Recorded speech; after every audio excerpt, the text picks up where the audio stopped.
Ces dernières années, quand on regarde sur YouTube la chaîne de la subconscience, et j'emploie le mot subconscience pour englober à la fois l'astrologie et différentes formes de mancie, etc., effectivement, on dira que j'ai mis ensemble des populations extrêmement diverses, mais pour moi, l'interprétation du thème astral relève de la divination.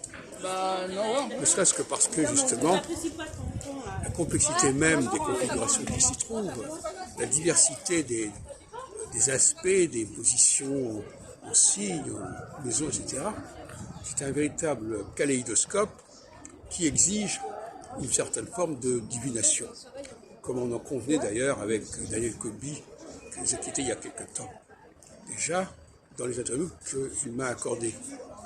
Donc effectivement, il n'y a pas de contradiction dans le fait d'interviewer des astrologues et des voyants.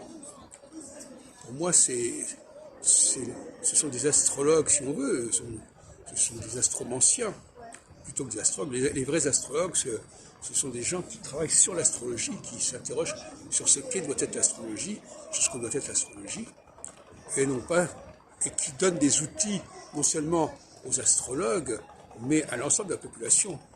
L'astrologue, le véritable astrologue, il s'adresse à l'ensemble de la population française ou humaine. Il ne travaille pas pour une clientèle particulière, ni pour une profession particulière.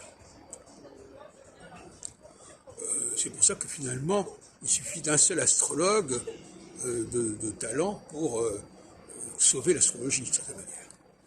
Et à ce sujet, je continuerai en disant que, en phase équinoxiale, il y a une crise de leader. Il n'y a pas de leader à la hauteur. Ces leaders ne sont plus en pleine possession de leurs moyens. Et par conséquent,